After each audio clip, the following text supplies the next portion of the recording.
Let's draw a log.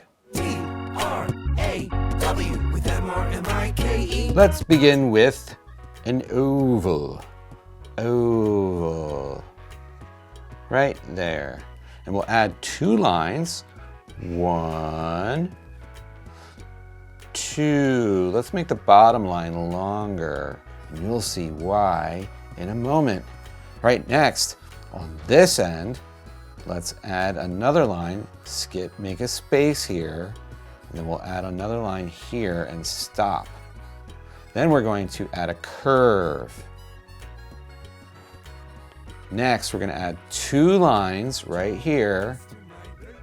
1, 2.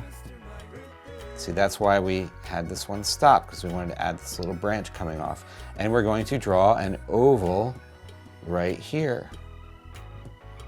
Next, we're going to draw the rings inside the piece of wood here.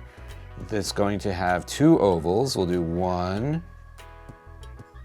2, and then we're going to draw some texture on the bark.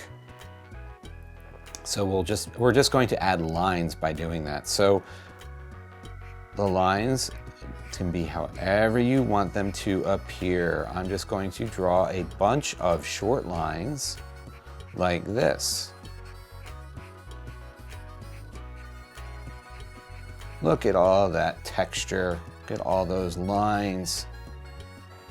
This is a log. What color will you make your log? Will you put things around your log and make a scene? Use your imagination and see what you can come up with. Thanks for drawing with me today. I'll see you next time. Bye.